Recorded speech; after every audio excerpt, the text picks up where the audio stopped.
À quoi sert le corosol? Bien que nous puissions tirer profit de toute la plante, c'est-à-dire de ses feuilles, ses fruits, ses fleurs, ses racines, ses tiges ou son écorce, la plupart des propriétés médicinales du corosol se trouvent dans ses feuilles. Le corosol est une plante poussant dans les Caraïbes en Amérique centrale et du Sud. Apprenez-en plus sur les propriétés nutritives et salutaires de cette plante sauvage, originaire du Pérou.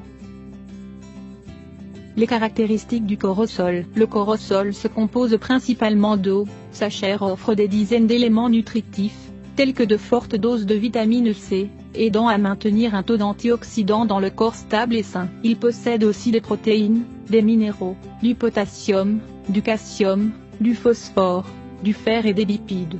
Cependant, ce fruit possède aussi une forte valeur calorique à cause des hydrates de carbone qu'il contient. Il n'est donc pas conseillé d'en consommer trop au cours d'un régime amaigrissant. La pulpe de corosol peut être consommée diluée avec de l'eau ou du jus pour profiter de ses propriétés diurétiques.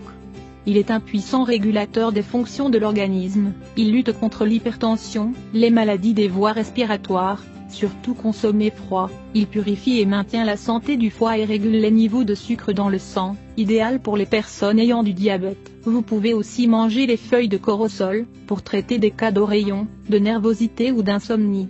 L'utilisation d'un mélange d'une poignée de feuilles et de fleurs de cette plante peut faire une infusion sucrée avec du miel traitant les états grippaux, ou bien encore pour améliorer la convalescence après une opération. Le corosol a très peu d'effets secondaires, mais il n'est pas recommandé aux femmes enceintes de le consommer en excès. Un morceau de temps en temps est autorisé. Vous pouvez prendre la plante entière, c'est-à-dire les feuilles, fruits, fleurs, tiges, racines et l'écorce, avec tout médicament. Le morceau avec le plus de pouvoir nutritif sont les feuilles. En Amérique, elles sont consommées comme un thé ou en smoothie. La pulpe est utilisée pour faire des smoothies, des jus de fruits, de la crème glacée et des desserts. Le goût est délicieux et sucré. Les autres noms de ce fruit sont catuche, catoche, mazazamba, chachimon, graviola, uana brésilien, sapote, araticu accent aigu, tout dépend langue ancestrale ou de la région où il est cultivé. De même, son nom scientifique est Annona muricata. Les usages médicinaux du corosol. Les graines en poudre sont utilisées en tant que répulsifs d'insectes lorsqu'elles sont étalées sur la peau. L'eau des feuilles est également indiquée pour éliminer les poux et les lentes en l'appliquant sur le cuir chevelu. Vous pouvez faire un smoothie avec 3 feuilles corosol et une tasse d'eau et boire à jeun pendant une semaine pour améliorer les symptômes de la chimiothérapie ou des médicaments très forts. Le fruit du corosol, lorsqu'il est consommé encore vert, est bon contre la jaunisse, une maladie qui affecte la couleur de la peau, tournant jaunâtre. Il faut juste le couper en 3 morceaux, retirer les graines et mélanger. À filtrer et à consommer sucré avec du miel, car à ce stade le goût est un peu amer. Faire un thé avec les feuilles de cette plante peut prévenir les hémorragies internes. La liste complète des propriétés médicinales de goyave. Il combat la pression sanguine trop élevée. Il sert pour traiter l'asthme, une maladie caractérisée par une obstruction de la respiration. Il empêche les cellules cancéreuses de se reproduire. Il réduit l'augmentation du sucre dans le sang, diabète. Il lutte contre les troubles hépatiques. Il a la capacité de réduire les tumeurs, les tissus anormaux qui produisent une augmentation de volume. C'est un excellent insecticide, il aide à éliminer les insectes tels que les moustiques.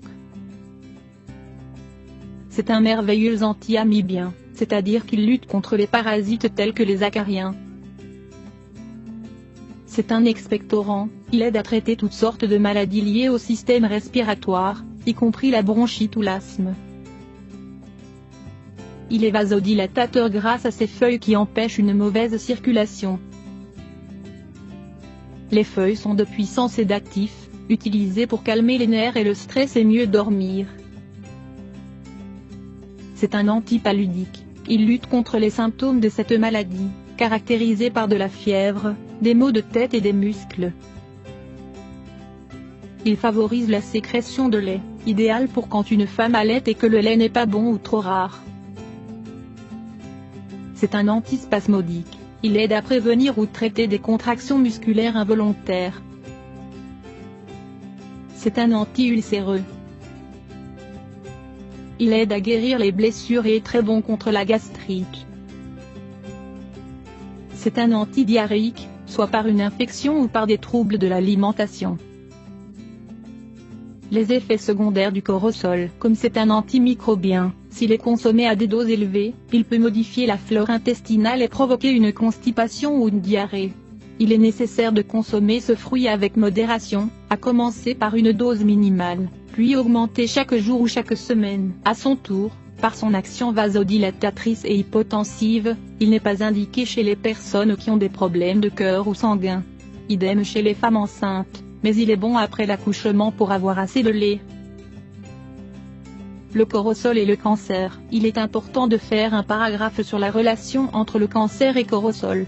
En effet, diverses recherches ont démontré un lien entre l'écorce, les feuilles, les racines et les fruits de cette plante et son action sur les cellules de l'organisme. Cette plante ferait donc partie de la famille des alicaments anti-cancer. De plus, ce fruit sert également à réduire les symptômes des séances de chimiothérapie, en particulier en ce qui concerne les vomissements, les étourdissements et les nausées. Le corosol agit contre les cancers, du sein, de l'ovaire, du côlon, de la lymphe, du foie, de la thyroïde, du pancréas, de la prostate, des reins et des poumons.